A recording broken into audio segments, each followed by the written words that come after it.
I've found about 34 people who have drowned doing the Wim Hof method that did not need to drown. Scott Carney is an investigative journalist, anthropologist, and author known for his reporting on the darker sides of health, wellness, and global markets. His books include The Red Market, which looks into the global trade of human organs, and the New York Times bestseller, What Doesn't Kill Us, exploring human resilience through practices like cold exposure and breath control. He continues to share his insights through books, podcasts, YouTube, public speaking, and media appearances on outlets like Discovery and National Geographic TV. Wim repeatedly creates a confusion. Breathe deep.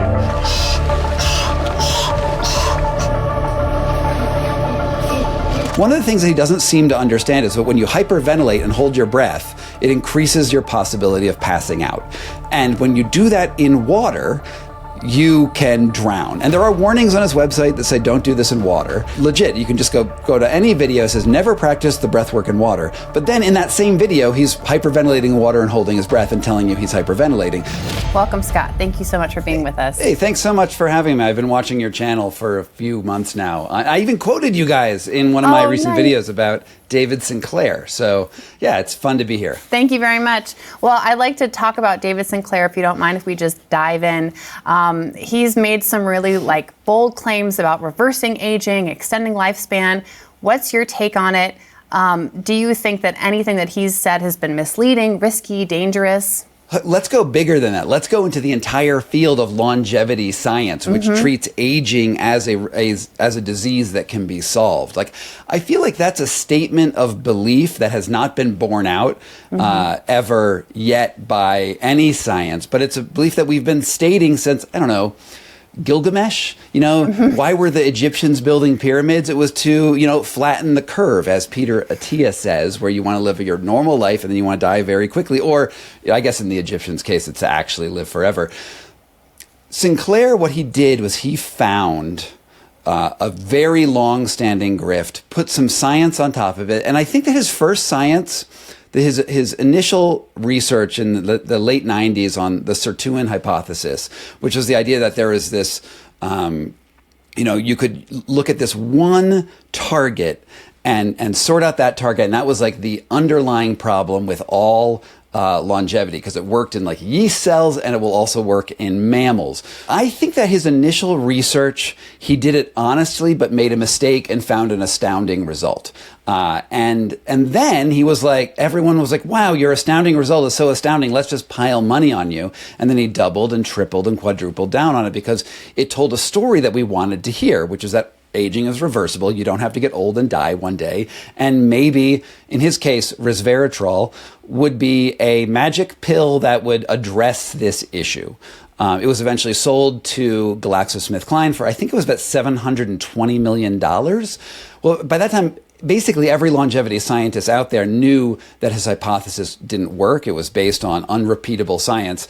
But GSK still bought it because the marketing dream was real. And Big Pharma, they also like marketing. They like selling a big idea. And so you see this confluence of the desire of every person to live, longer, healthier. You have a science that looks, to the lay person that's legit. This guy's at Harvard. He knows what he's talking about.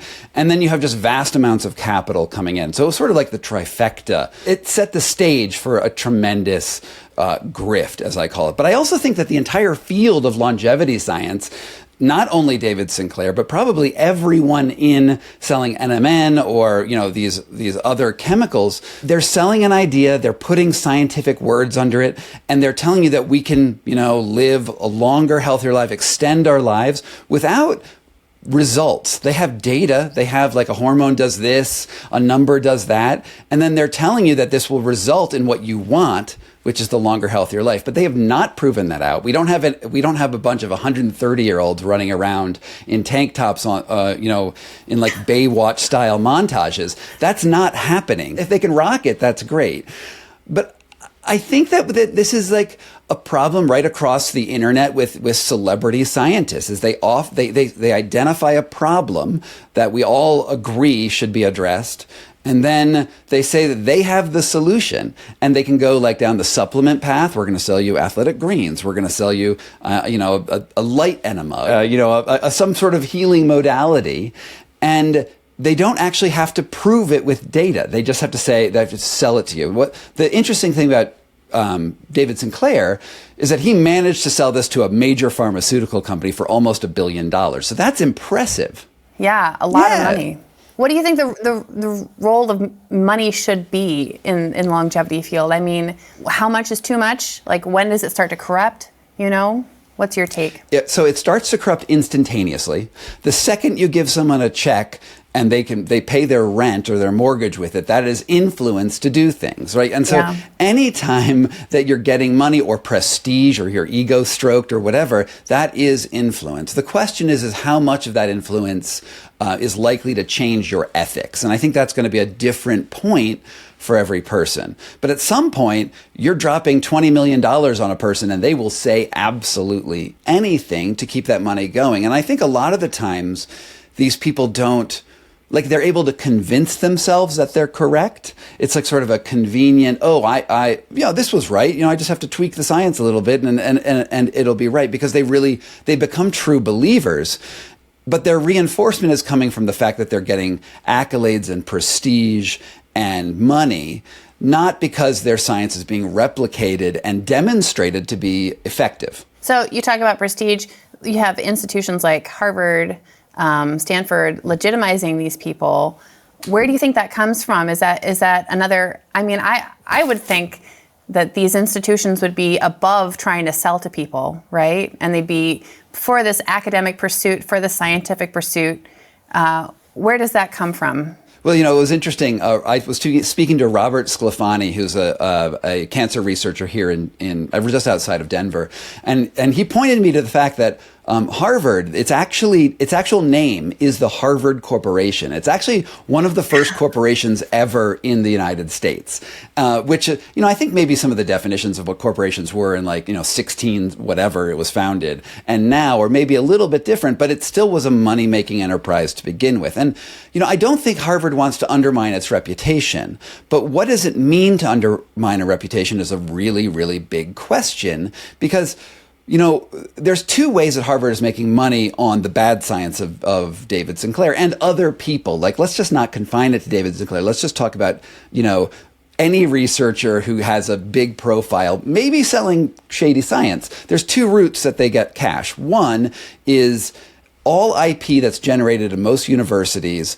that goes to market. The university takes between a 25 and a 50% cut of whatever the revenue comes in. So when David Sinclair sold his company product to GlaxoSmithKline for $720 billion, a ton of money, not billion, $1 million.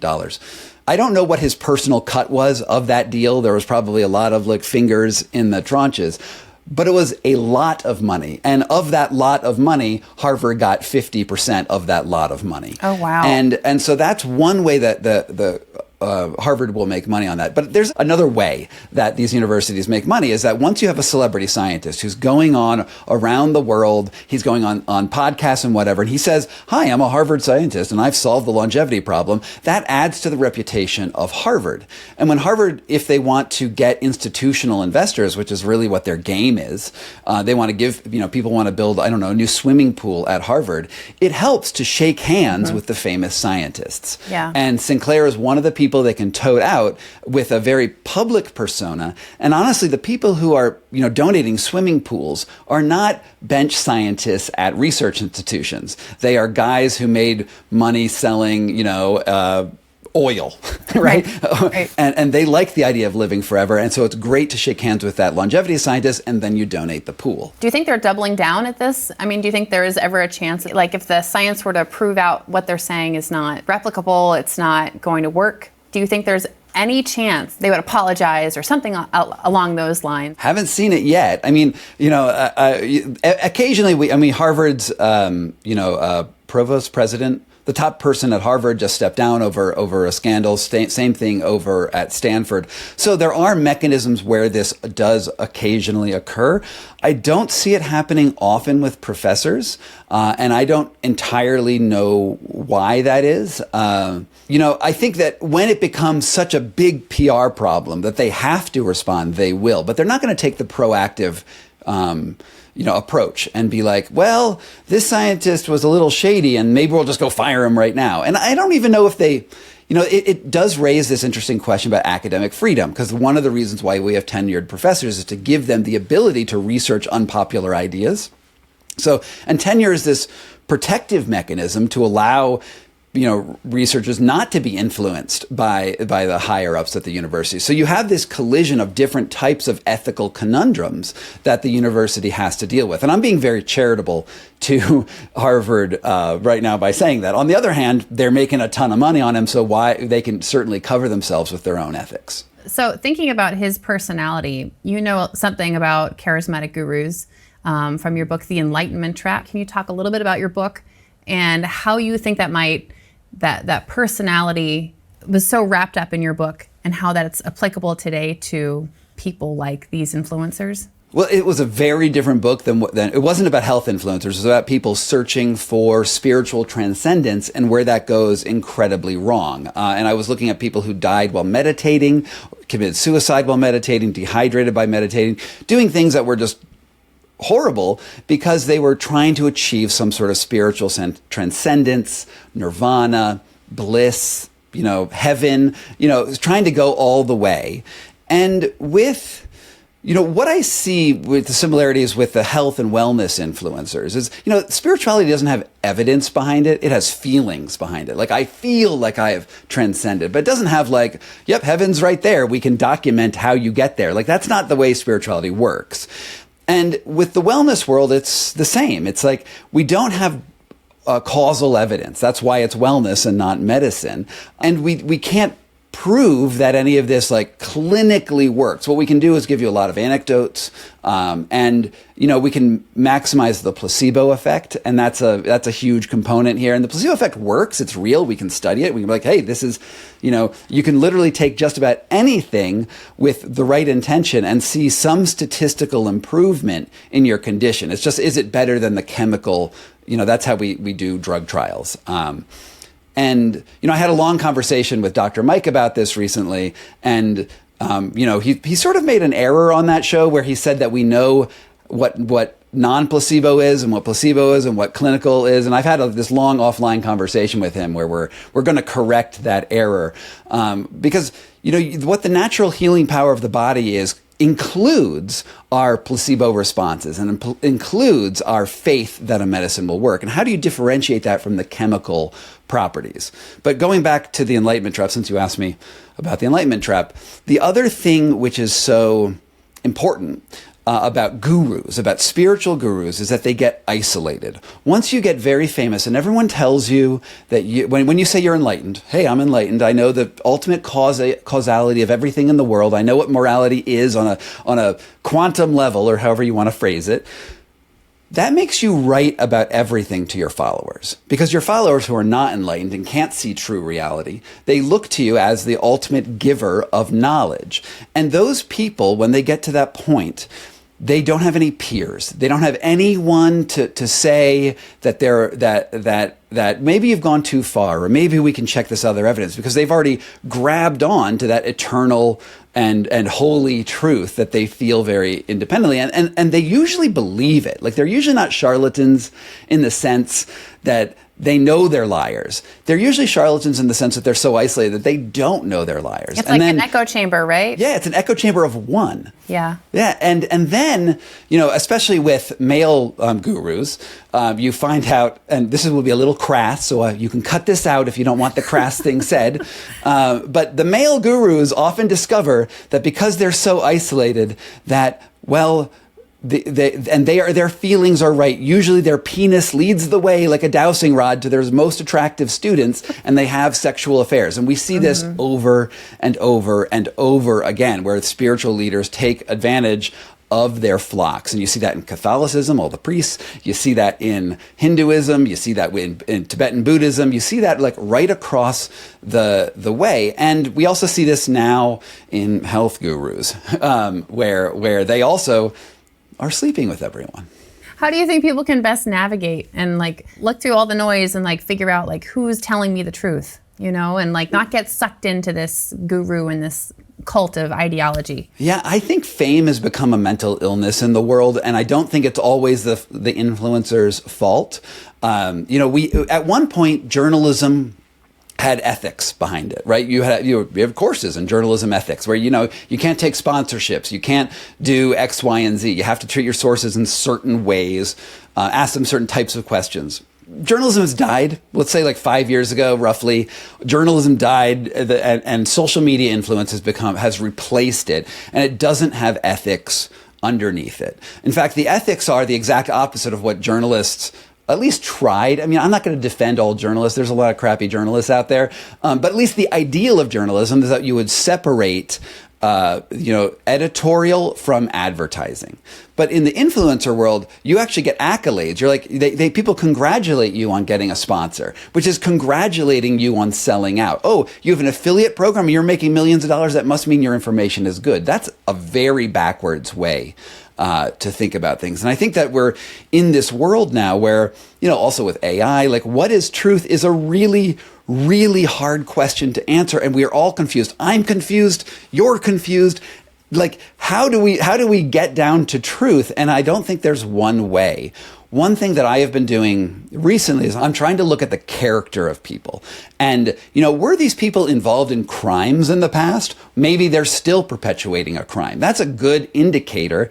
You know, I'm not saying that people can't, you know, pay for their crimes and atone and become better people, but it's a pretty good litmus test to say that if they have a history of outrageous lying and fabrication, why, and they would do that in their personal life or their criminal history, why would they stop when they become a social media influencer just because they're charismatic? And I don't think that's like 100% test. I do think that people can change, but in a world where we don't have a lot of ways to like directly identify what truth is, we don't have a lot of other ways to judge people than their own personal history and their own personal character. And I've noticed that a lot of the top people have really, really big problems that would not make you want to be friends with them if you knew about them. This like pursuit of longevity, do you think that there are like psychological impacts on people that have bought into this, they've, you know, expressed this vulnerability and they've kind of been sucked into it? No one wants to die, right? It's an identifiable problem that all of us, you know, since we were children, you know, since you first learned about death, you're like, that doesn't sound like a good deal.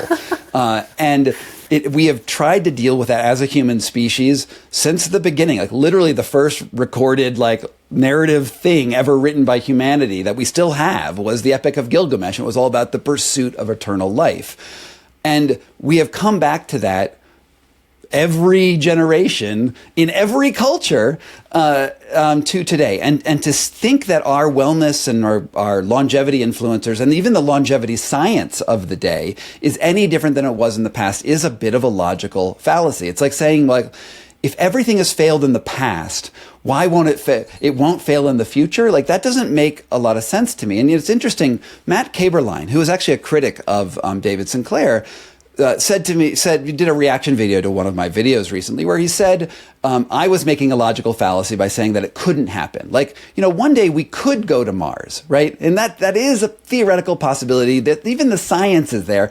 So he's like, well, of course we will go to Mars. But the thing is that even if it's logistically possible, it doesn't mean it has happened. Right. It doesn't mean that it's even right on the cusp of happening. I want it to happen. I want to go to Mars. I want to live forever. I want all that stuff. But until it's happened, you can't promise it to people. And I think that we are getting ahead of our shoes or wheels. We're getting ahead of ourselves with all of these promises on social media, with all of these promises in science, and we think it's already there. And it's interesting because that's also one of the underlying mechanisms in my book, The Red Market, which is about the global expanse of buying and selling human body parts around the world. One of the things that I identified for the reason why we have such an outrageous illegal trade in human body parts, is the belief that any day now we're going to get artificial organs that work. Like pretty soon we're going to get an artificial kidney or artificial heart that totally replaces the need for acquiring other human materials from black market sources. So that actually makes people want to get that technology now. And so they go out and they go get it from other humans. And it's this buoying effect on the illegal markets because they think pretty soon we'll have this ethical market that'll be here. The problem is that since the beginning of artificial kidneys, they've said in 10 years we'll have really good artificial kidneys. But right now we have to do transplants. 10 years, that was in like the 1950s or 60s that was happening. We're in the 2020s, we still don't have artificial kidneys. And I don't think that we should listen to the promise that in 10 years we will. Can we talk about that book a little bit? Why did you decide to, I mean, it's a very interesting topic. I think that it's something most people don't realize happens, you know? Why did you decide to write a book about it, and where did it take you in the world, your investigation? So before I became a journalist, I was an anthropologist. I was getting my PhD at the University of Wisconsin-Madison in cultural and medical anthropology.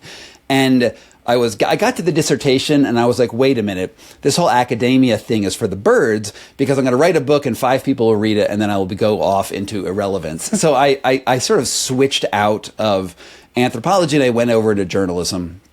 Technically, I'm ABD, which means I will never get my PhD. But, master's degree, whatever. And I moved to India, which is where my research site was. I speak Hindi. I lived there for 6 years, and I was an investigative reporter for Mother Jones and Wired and NPR and Playboy, Men's Health, all these different publications. That's a wide variety of publications. Yeah, I mean, whoever you can write for. When you're a freelancer, you write for whoever is out there. And honestly, Playboy has some great pictures so and articles. But so I was writing for these various magazines, and I was looking at mostly international crime. And at one point, I was living in the South Indian city of Chennai, so that's on the sort of the right side of India, down on the coast, in the area where the tsunami had made about 180,000 refugees, I think, in the region. That number might be wrong, but a lot of refugees, or refugee camps everywhere. And one of the camps that was right near where I lived, named Tsunami Nagar, which is, Nagar means town and tsunami is tsunami. All tsunami refugee survivors, all of the women in the village sold their kidneys, like all of them, to the medical, to the mainstream hospitals that were there. And I took cameras down there with National Geographic, and we just lined up the women. We just ran the camera right down all of the nephrectomy scars, which are these big, oblong scars around them, because they were, being hounded by organ traffickers who came in because they found a lot of desperation, a lot of people who wanted to sell their bodies, because it's way easier to buy a kidney than it is to go kidnap someone and rip them open and do a murder. Why not just give someone like $500 or $1,000 and then make your margin on top of that? Wait, was this as a result of the tsunami, or is this like just in general they just did this? Once they were fisher people, their villages got obliterated. Then they ended up in the refugee camp. They had no income possibilities, so they're ripe for organ trafficking. In fact, the recipe for organ trafficking is human deprivation, extreme poverty, located next to world-class health infrastructure, which Chennai has both. That's where you get the organ trade en masse. So you talked to all these people who sold their organs. What long-term impact did you see in their life, psychologically, physically? Well, I mean, taking a kidney out, you do have 2 kidneys, so it's one of the better organs to give up. If you have to give, the heart's really bad, but kidney, you can survive. But a lot of people didn't have major long-term problems because we're pretty good at kidney extraction at this point. The issues do come, though, where they don't have great follow-up care because it's not like the hospitals come in there and we really care about the people who sold the kidney who aren't paying us any money. So you do have some sort of long-term complications and any of the normal complications that come with surgery or removing an organ. You also are at a higher percentage chance of having kidney failure later in your life. The people that I was interviewing, they were in their 20s and 30s, and they had just given their kidneys a year or 2 before. So I don't know what their long-term outlooks are. I met a few people who said that once you've given up and sold your kidney, you can't sell another one, right? So it's not like they rocketed out of poverty, which is really what the proponents of an organized market say is like, look, you have flesh. You should be able to sell your flesh, and that will solve your poverty problem. But it never did. It never was enough money. Usually there was like a scam on top of the organ stealing where they were offered 2,000, but they only got 800, blah, blah, blah, because capitalism does capitalism thing. And the one thing I would say to anyone who is in favor of a regulated market for buying and selling body parts, and there's a lot of those sort of libertarian out there saying this should be fine, is, well, how much would you sell your kidney for? And so I'm going to ask you, Caroline, how much would you sell your kidney for right now? Gosh, maybe $100 million, like so much, like something for my children for forever, Yeah, so that's not practical. That's not practical. No one's going to pay you that much. And so what happens is that people, they put themselves in a place where they think about like lifelong money. When they, you said $100 million or $1 million, like something that's life changing. The reality is that you don't go to someone like you go to somebody who's like, what can I get to eat tomorrow? And that's not a fair transaction. Yeah. Yeah. Did people express regret? I mean, had they gotten to the point where they might have felt regret for doing this? Well, it's interesting. When I put the story out initially, the village was very angry at me because it showed how they saw it as a great shame. Like we were so desperate we had to sell our kidneys, and we did it to our women. So there was a lot of like unhappiness because the fact that I exposed the reality of what was going on. On the other hand, they were also like, let's go after the brokers and let's stop it. And on the third side, there's three hands. The third hand was that the way this usually works is once I sell my kidney in a village, then I become a kidney broker. So I sell my kidney and then I go get my friend to sell it. It's like a MLM almost. You're like, oh, well, I made 500 and then you go to another person. And that's the way it works in practice in these refugee camps. Wow. Is there any kind of like recourse against someone who becomes like that? I mean, I feel like they've already gone through such trauma, but is there anything for these middlemen to like punish them or stop them from doing this? There's things called laws that could theoretically get invoked. The police generally don't show much will to do anything about it. The real problem is the person who does the operation, right? They know what's going on. Those people are organizing it. So rather than going after the low-level brokers, the people who are buying and selling their neighbors' kidneys, there are levels of brokers above that contract directly with the hospital. Those would be the people I would suggest going after. But in Chennai, at least, what we found was the hospital was just in cahoots with those high-level brokers completely, and they would fake the paperwork because there were laws about why you couldn't do this. But if you fake the paperwork that this person coming in from Sri Lanka was actually the long-lost cousin of that person in the tsunami village, you could fake that paperwork and then make it look to a regulatory authority that it was all okay. And a lot of, I spent so much time talking about the face validity of documents. And that was it was, and they said, well, if the documents look okay, then we have our ass covered. It just is a giant scam. And it's really sad that you see, and the people who are at the top, the doctors, and I interviewed the doctors too, they were like, well, of course someone should have a right to sell the kidney. And this is why we have to do these like shady things. The Hippocratic Oath, it should cover all doctors everywhere, but it clearly doesn't. We all know that doctors have enormous problems ethically, historically. I'm not going to say that all doctors are bad. In fact, most doctors genuinely want to help people. But when it comes down to if you think about the doctor's incentive, right? You have a patient coming in who's a paying patient, right? A patient comes in who needs a kidney or they will die. Yeah. You are thinking about saving lives. You're not thinking about the beginning of the supply chain. And so that's how you rationalize it ethically. I never spoke to an organ broker who was like, yeah, man, I made millions scamming these poor people. Fuck yeah. Never met one of those guys. What I met were people who were being like, I have saved so many lives. You don't understand, Scott. And that's like always the lines that I get from people. In China, they were executing political prisoners for organs. Well documented, huge scam. There was even a book. I just have to show this book. It was called Larry's Kidney. It was about Daniel Asarosa, the author, had his cousin or brother-in-law, something like that, who went to China to purchase a kidney. And it's a comedy book. But in the comedy book, and it's a true story, but it's like, haha, funny travelogue. But the reality is that it was an executed prisoner's kidney. And they said that they sort of disclosed that information in the book. And again, will be saying, look, we can make a lot of money on these prisoners, and they're bad people because they're obviously in jail, and we're saving lives internationally, and that's usually how the rationalization works. And then China shuts down the industry, and then it comes back, and it's a whole thing. Well, they see they're able to kind of work it in their brains to make it make sense. Did they ever kind of change your mind, or was it just? No. The way you saw it? My mind was never changed people have rationalizations all the time, and people will tell you why they do what they do.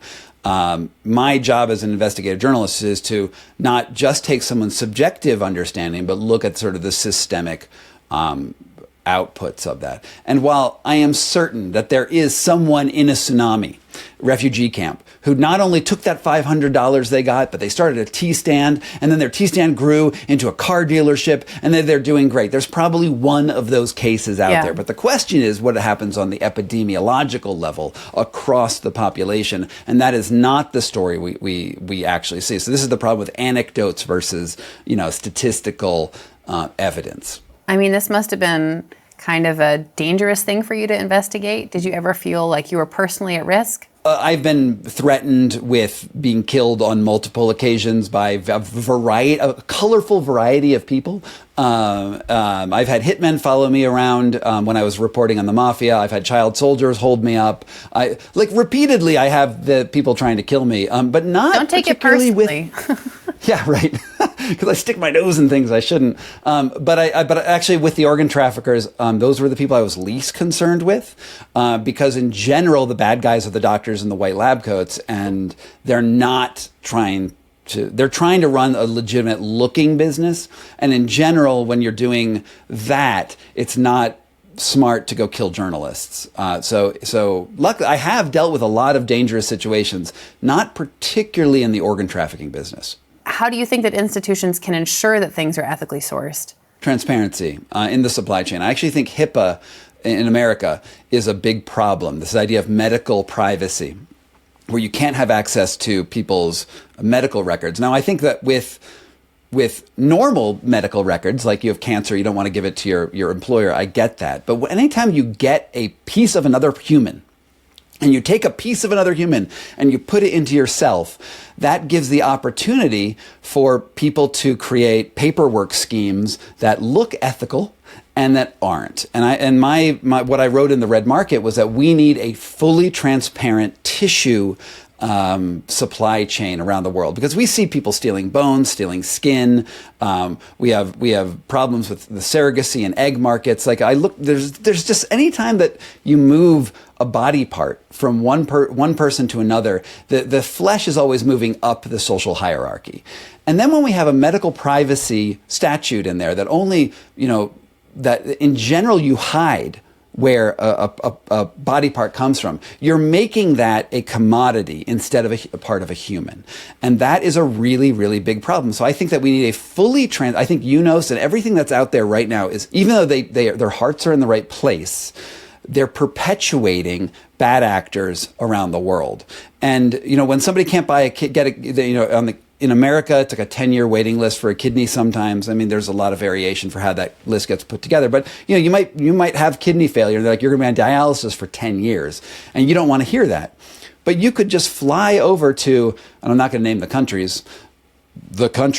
and then for $15,000 get a kidney installed in like 2 or 3 weeks. Now, what happens in the United States has an impact around the world, because those countries in X country will just say, oh, we can't tell you where these kidneys came from because of medical privacy. So I think that as America, what we need is a movement to create transparency in all supply chains, whether it's for skin, for bones, for corneas, whatever you're harvesting from even blood, even plasma, should be labeled. This plasma came from Scott Carney in Denver, Colorado. That's what I want to see in the future. And I think that people will balk at that, because we don't, when you're a customer of a body part, you want to think that the system saved you. You don't want to think that an individual saved you. And I think that we will feel uncomfortable with that, but we also have to deal with a situation where we realize that we're relying on other humans for our survival. I've never had any kind of bone or organ, or I've never had a blood transfusion or anything, but I would kind of like to know where it came from. Now that you put it in those terms, I've never thought about it before. Well, I mean, why would you? Like no one thinks about this stuff. That's why this stuff perpetuates, is because we don't think about how our systems engender bad actors. And that's why we need a system that's so open that it makes it hard. And people will still be faking paperwork, I promise you. That fraud is rampant around the world. But when you start faking paperwork, you make mistakes, and a good journalist has a chance of uncovering the crimes that happen. Right now, the system makes it entirely easy to foster a black market. This kind of organ tourism that you talked about, where people come from Western countries, do you see it happening from one particular country over another? And does that say something about that home country's medical system? Yes, no, it's so complex. I would say the majority of the kidneys that I saw in India were not foreign people. It was usually people in the domestic market that were coming in. There were instances of surrogacy. You found women flying from the United States to India to implant an egg into a woman in India, Gujarat. And then they'd fly home, the woman would gestate and then give the kid. But in that year, they would be, locked in a room, essentially. And everything they ate monitored and, for health, whatever. So we saw that trade got shut down after my book came out. And then the trade moved to Cambodia, where it's now thriving. But every market is different. And that's the thing. They all have to sort of be dealt on a case-by-case basis. I would say that most people in the United States try to work through the established system here. That way they know, and they're not really told usually, oh, you can go to X country to go buy a kidney. That's not what happens. So they have to be a little proactive before they end up in those strains. And it's funny, I've been doing this for so long, I realized that I made a big error in my career when I tried to expose the fraud, when I could have just become the world's most profitable organ broker on the planet. But, whatever. You make choices. I guess so. What would you say was your most shocking revelation about, in investigating this? So the most horrible one, if you want the shock value story, all of the stories were intense in the red market. One story that really struck me was the blood business. America is a net blood exporter. You may have not known this. You probably seen those Red Cross ads. Get the gift of life. You're saving a life when you give blood. And there is a blood shortage, but we also export. Oh man, I forget the number, but it's billions of dollars of blood out of the country and blood components out of the country every year, and the Red Cross sells it. And you can actually just look online for what a pint of blood is worth. You're giving it up for free, and I think that it's between $300 and $800 to sell a pint of blood. And so there's a mismatch between the gift of life and the profit of that organization. And we see this all across. Why are hospitals nonprofit is a big question when those doctors making so much money. There's a lot of hypocrisy there. What I found in India, which was much worse than what happens in the United States, was that on the border of India and Nepal, there was a big blood shortage.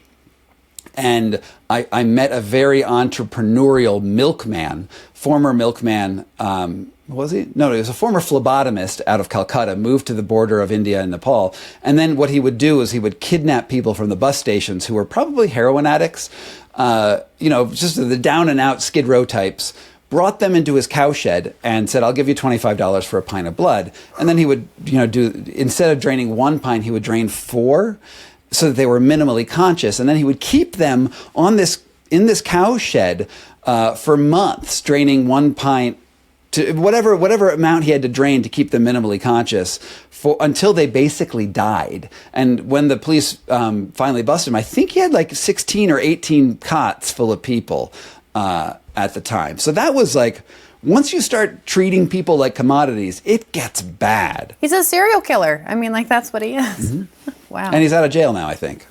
Papu Yadav was his name. So, yeah, he's out. Can we jump back and talk about Andrew Huberman for a minute? Let's go.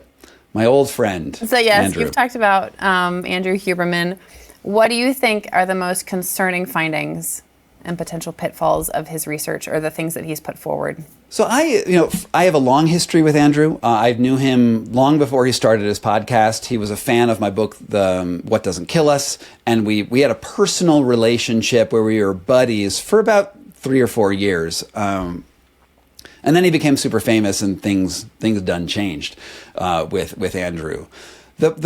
Here's my take on him. He is very smart. He's very reasoned, and he really tries to explain science to people, and he doesn't dumb it down. And I think that there's a lot of good that comes out of that sort of communication with people. And I think that's why so many people, love Andrew Huberman's podcast, and why he was vaulted up into the echelons of influencer that he's at. That said, there's a common phenomenon with anyone who gets famous. Remember, I've said fame is a mental illness before, is that when you start out, you have a narrow band of knowledge. In his case, it was ocular nerve transmission into the brain. And you're really good at that. And you know everything about that. And might have another area of expertise that you're pretty good at, right? And Huberman, very smart, has probably like a larger than normal target area of smartness. But as you put out more and more shows, your target area gets blurrier and blurrier and blurrier, where he's talking about things that he doesn't have any actual expertise in.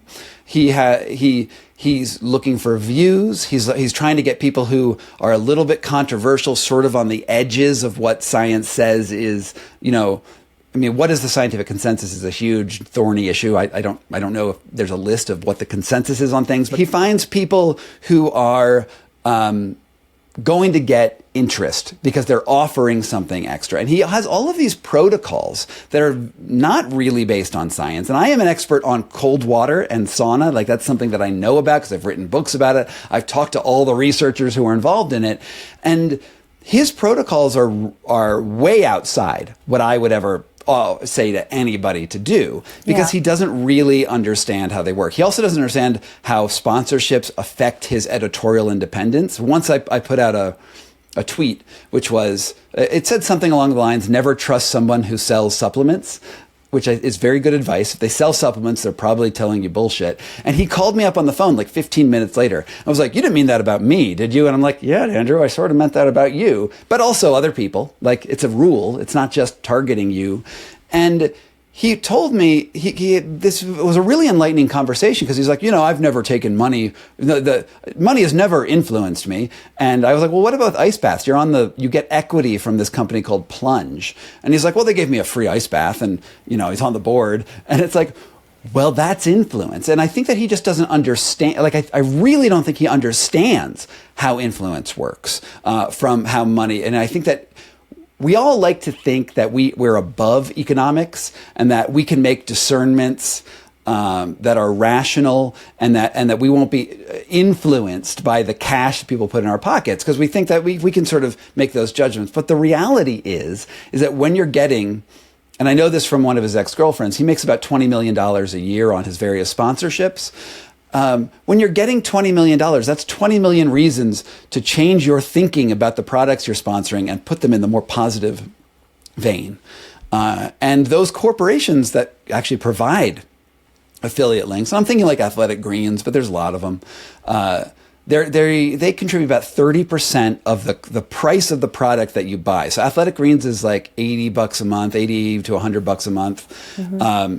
$30 goes for every bag you buy goes into with Huberman's code goes into Huberman's pocket. Wow. And that's a lot of reason for him to keep on pushing that particular supplement brand. But it's also like, think about like the insanity of the supplements themselves. The value that you're getting is not the scientific knowledge. Like what does Athletic Greens spend on R&D versus marketing?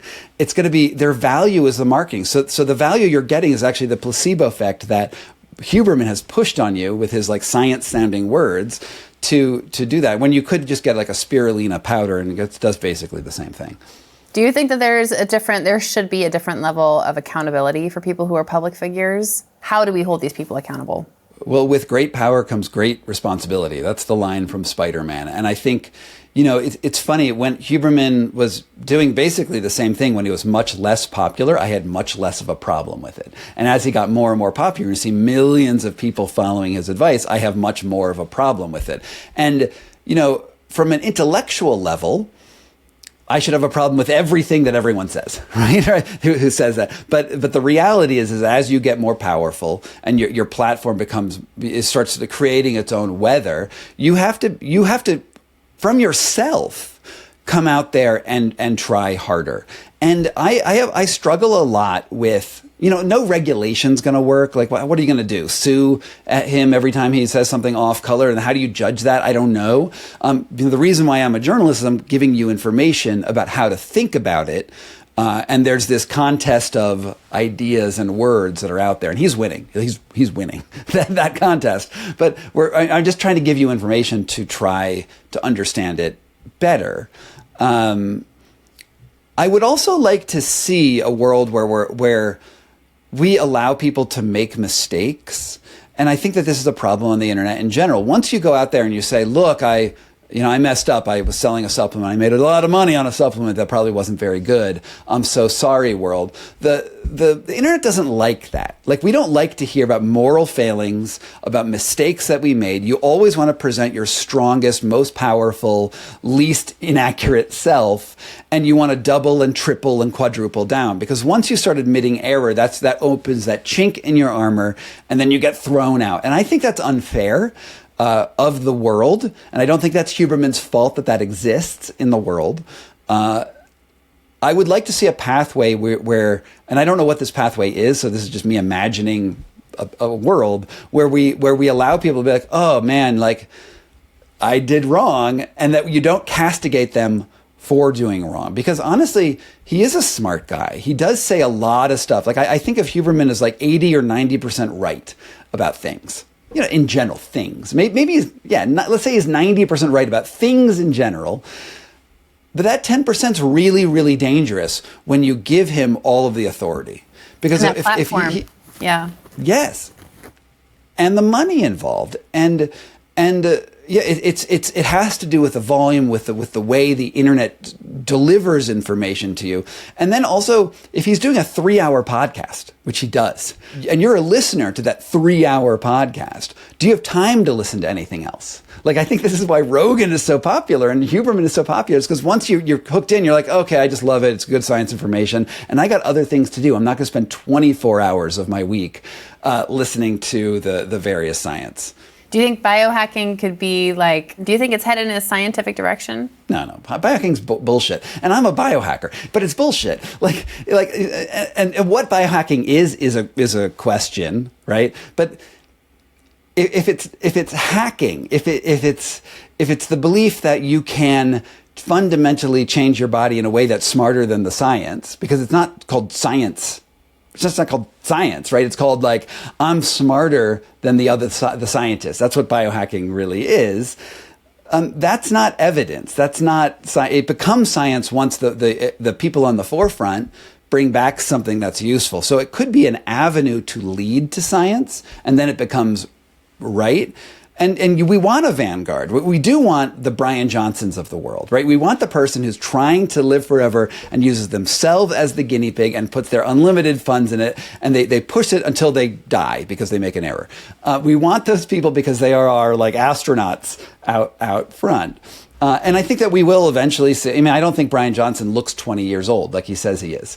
I think he looks like a 45-year-old man who, is fit because he does a lot of push-ups. Like, I don't think that he has like found the fountain of youth, but I also don't think that he's like morally reprehensible for trying. He might be morally reprehensible for trying to sell the idea that you can do it too. And so I haven't totally weighed out how that guy ultimately shakes out in the world. But it's okay to experiment. It's not okay. You need to know where the science stops and where your belief begins. And I think that a lot of these people sort of profit by mixing the two things. They use science-sounding language and numbers. Here's a problem with functional medicine. Here's a gripe, right? So functional medicine is a more or less recent version of medicine that says we get to the root cause of illness of various sorts, and they look at it's toxins, it's all of your enzymes, it's all of your blood panels, every little detail that they can measure, they do measure, and then the doctor reads that stuff like tea leaves and tells you what supplements you need to buy. Mark Hyman, is probably the biggest face of functional medicine. But that idea, and that you can read the medical data, the raw data, and understand how to fix an illness that has not appeared, is a complete fantasy. They're not treating the underlying anything. They're just selling you supplements, because an illness is something that manifests. Like a dis-ease, literally dis-ease. I was easy and now I'm not easy. So I have a symptom. Yeah. If you don't have a symptom, then you're not sick. And so therefore you can't treat something that has not manifested.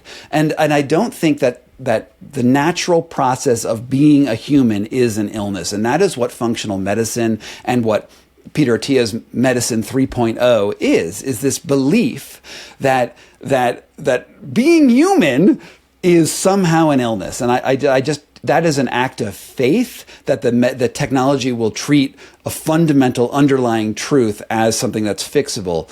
Has not been borne out by experience, and you can't read numbers on a blood panel and 5,000 metabolites. No one understands how they all mix together, right? This is the problem with reductionism, where reductionism is the idea that if we understood how all the parts came together, we can understand how the whole will ultimately work.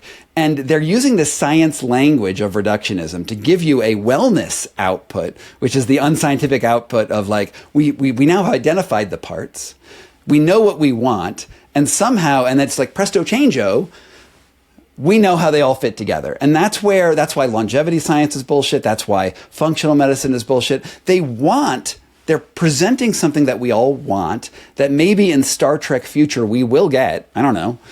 But we're not there yet. You're an expert in saunas and cold weather and immersion, and you write in your book, What Doesn't Kill You, you talked about the Wim Hof method. What do you think is the balance between pushing, the body's limits and also being safe, and the benefits that come out of these things?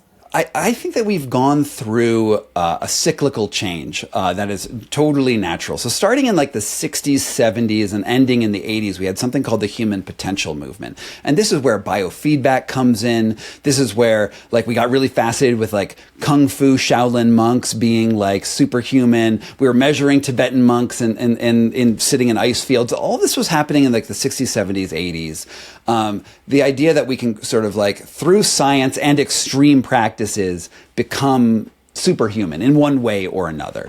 And it's a broad movement, so I just have to exist in generalities right now. That movement sort of ended in about 1982, 83, when a book called Jogging came out. And it was a huge bestseller, sold 12 million copies. And so they went from pushing all the limits to maybe pushing all the limits was bad for us in a number of ways. Also, it was also psychedelics and swinging was also big. That was also part of the human potential movement, right? But then jogging comes out, and it's actually maybe we were a little extreme, guys. Let's go back into light running and do this for a while. And it was sort of more science based. I mean, it's all science based, but it's different looks at where science should go. And then that lasted until about 2010 or so, maybe 2015.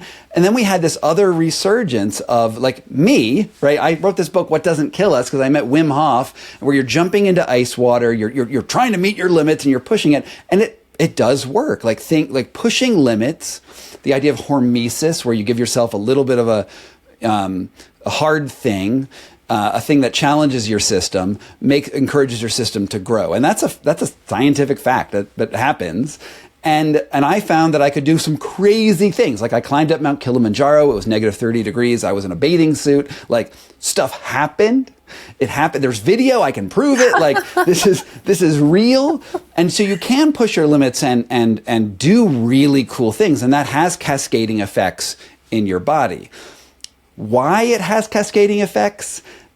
That's a question that we haven't totally answered. And the science never got past like the B+ level.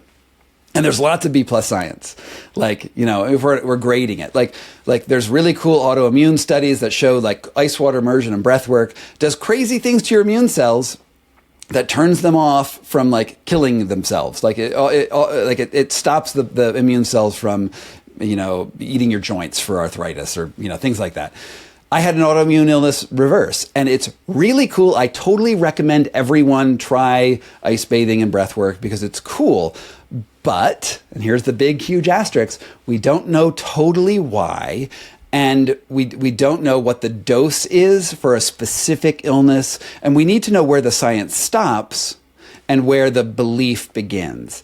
And so what I feel very comfortable saying that you're, you know, taking saunas, doing ice, like there's cool stuff, and here's why it might work. But if you take it as dogma that it is the path, that this is the solution to rheumatoid arthritis, that's where you end up in sort of insanity. And what happened with Wim Hof is like, I was one of the first journalists to write about him in a serious way. He got super famous. I think I was like the spark, I was the match, and then he went on Rogan and then he blew up, right?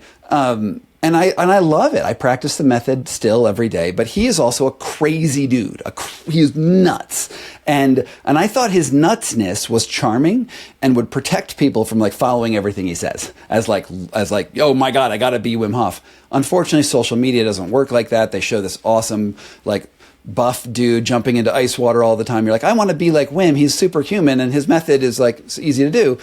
And he constantly pushes his limits in a public way on television shows and whatnot. And unfortunately, one of the things, because he doesn't understand the science at all, like nothing. He just spouts out gobbledygook. One of the things that he doesn't seem to understand is that when you hyperventilate and hold your breath, it increases your possibility of passing out. And when you do that in water, you can drown. And there are warnings on his website that say don't do this in water. And that like legit, you can just go to any video that says never practice the breath work in water. But then in that same video, he's hyperventilating in water and holding his breath and telling you he's hyperventilating. So there's this like really weird disconnect with his own madness and what plays on the internet. And it's really sad because I've found about 34 people who have drowned doing the Wim Hof method that did not need to drown because Wim repeatedly creates a confusion in the population because the marketing just looks better when he's doing that extreme stuff. Do you think people are they're coming to these different, you know, the different gurus, different methods? Do you think they're coming because of vulnerabilities? Do you think they're coming because they want to improve their life? Do you think there's a little bit of both going on? And I do, and I also think that it works a lot of the time. Like, here's the thing. If we think about the law, you've maybe heard of the law of diminishing returns, right? Where you start something like, we're going to ballroom dance. You and I are going to take a ballroom dancing lesson. I'm sorry for you. I'm going to step on your feet all the time. But after a week, we're going to be better at ballroom dancing. You know, I may be able to twirl you or whatever you do in ballroom dancing. And you start taking those lessons and you have this rapid improvement in everything you do. And then at some point, like, we're not going to be on Dancing with the Stars, right? You're going to sort of like taper off and it sort of gets harder and harder to get more improvements. That's the law of diminishing returns. I also look at that same piece of data to call it the law of speedy gains, because at first you improve rapidly. If I first take you into the ice bath, you're going to be like, oh my God, my life has changed. Like I have contacted with the ice gods and I am feeling vital and great. And it's the same with meditation. It's the same with any protocol. I don't care what it is. When you first start something, both anatomically, your body is going to respond unconsciously in a probably beneficial way, but also psychologically, you're gonna be like, oh my God, this is fascinating. I did something hard, and then the hard thing got easier than I anticipated that it would be. That's very psychologically beneficial to many people because who don't push their boundaries, who don't try new things, and that's a good thing. The problem is when you get to level 2, when they're like, instead of being a dilettante and trying lots of different things, people are like, well, now ice water is the only way. And the way to get to the next level is to become an instructor in ice water or breath work or yoga or anything. When you get to level 2, and then level 2 sucks, like right across the board. They tell you it's going to make you like a master or whatever, but level 2 is always like just at best incremental and oftentimes just marketing. And like in the Wim Hof method, I've taught, I was really tight with Wim for a long time. And I actually taught at some of his level 2 instructor things. Yeah. And I was excited to share my experience about what happened and what I know of the science. And so I gave my lecture, which is not dissimilar to what I just told you. And then I would go off and I'd sit on my mat and see what other people were teaching. Every single other person was how to market on social media. Oh, no. And it was like, whoa, it was like so eye-opening is that they don't actually have much more than level 1, but they're like, oh, actually, you know, it's about how you position yourself, about branding guidelines, about all of these other things.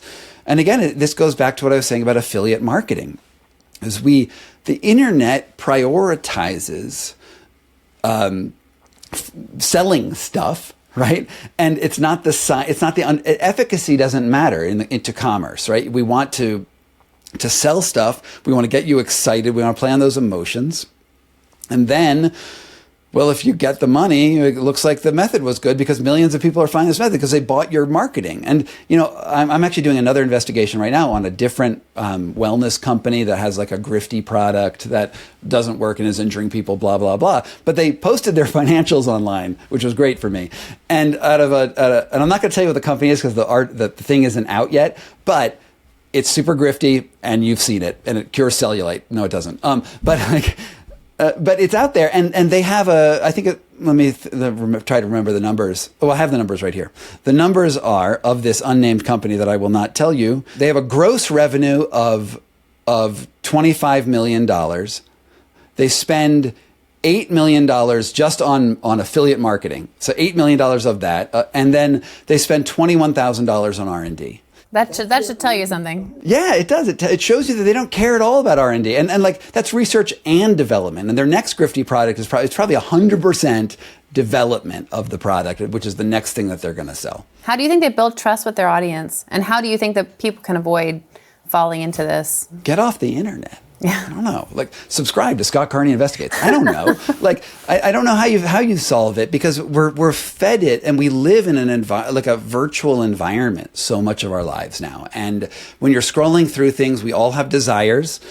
We all want to be happy, healthy, and strong. And when you try it, oftentimes at the very beginning, you have the law of speedy gains. So, and then you have the testimonial. Then you write your testimonial, and then where are you 5 months later is a question. And I think that you need to find people who are willing to change their minds. Has that person ever issued a correction is a big question, because we're not all right. Like, making a mistake is not a problem. We should all be willing to say we've made mistakes. But if you can't, that's a huge red flag. Do you have a criminal past? Big red flag. Are you a sexual predator? Big red flag. Like, let's just go on like basic morality for a little while. Like, I know in America we somehow allow sexual predators to get into high offices repeatedly. There was a time, remember the 90s, when you could be like, that guy raped a bunch of people, and you'd be like, he can't be our elected official. That doesn't happen anymore. But it's a good character reference for what that person is like. Because if someone is known to be a liar and a cheat and a scumbag in one area of their lives, to assume that they would not be a scumbag, a liar, and a cheat in their public-facing profile is a statement of unbelievable faith. And you're making them a guru. Are they true believers, or are they just trying to take your money? like at all costs. Yeah, most are true believers, but some are, it's all kinds, right? Some are true believers, some are just straight up lying grifters. And, I think for instance, in the case of Athletic Greens, let's talk about Joe Rogan. Let's talk about Joe Rogan, right? In the case of Joe Rogan, who also sells Athletic Greens, so we're still talking about the same thing. But the guy with Athletic Greens was a convicted criminal in a real estate fraud. He fled court and then and was convicted on default judgment because he wouldn't defend himself anymore. He ended up in Phoenix and then founded Athletic Greens. That's his path. So it was something like 54 charges. You can look at my video about that. And like total grifter scammer in criminal court ends up, the next business venture is a very successful supplement company. Do I think that he learned the science of the human body before then and then happened to just put most of his money into marketing and then it's this brilliant thing that will make your life better? Well, that's the if you do, then use my discount code. It's whatever it is, just put a discount code right there. Otherwise, use your thoughts. But with the thing about Joe Rogan too, he puts out this thing. He has Alpha Brain, right? He has this company called Onnit and Alpha Brain. He founds it with Aubrey Marcus, whose claim to fame before that was the owning the Fleshlight or working for the Fleshlight company, which is like the male pleasure device. And so Aubrey Marcus went over to Rogan and was like, what supplement would you like most of all? And Rogan was like, I would like a cognitive enhancer. And Marcus was like, cool, I'll go make one. And he goes out and talks to scientists. And that's and I'm just really basically paraphrasing their own origin story. He talks to scientists and then he comes back with Alpha Brain, which makes your brain awesome. And then they take it and they shill it and they make all their money on supplements the way people make supplements. They even did a canned study. So they funded it themselves. It's not independent, which basically showed that it doesn't work. Their own study was like, it's statistically not really effective. Doesn't matter. They sell it, and then they eventually sold it for about $400 million to Unilever. They are a pharma company. They're not like Pfizer, but they're still a pharma company. They have they sell paracetamol and other things. They're still very much the thing that Rogan criticizes on his podcast, right? He criticizes big pharma and he talks about how you can't trust them because insert your Rogan tape here. He says bad things about it, and then he goes around and does something on shoddy science. Just like he criticizes, for instance, Fauci. He says Fauci does bad science and then he grifted the world and made us all get vaccines that killed us, right? Something like that. That's the anti-Fauci story. Okay, well, maybe that was true. Maybe it's not. I think it was probably not true. But then he does the same exact thing himself, right? He makes a supplement based on shady science and then cashes out for $400 million. How can we not see that as hypocrisy? Do you think the public health sector should be doing something about this, or should anyone do something about this? I mean, yeah, I don't know. We need to undo the laws around supplements, to make it, they cannot make, right now they can't make health claims, but they shouldn't be able to even intimate health claims, right? Because they say that this supplement cures cancer. You can't say that, that's illegal. But you can say, this supplement supports healthy gut.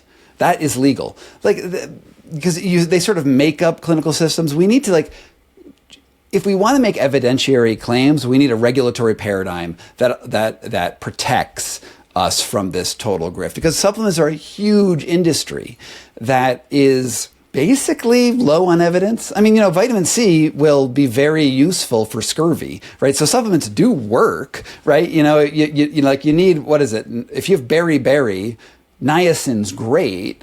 But it's not like we're always suffering from beriberi. We need to think of vitamins in a different way, and not invent deficits. You look at vitamin D. There's this. There's a few papers that were promising, saying vitamin D correlates with lots of health improvement, and then it turns out there was big statistical errors in that original paper. And vitamin D probably just correlates with being outdoors. And then, so being outdoors probably means you're getting more exercise. And so it's actually, the studies were basically saying if you get more exercise, you're going to be healthier. And then people were like, no, but vitamin D is the cause.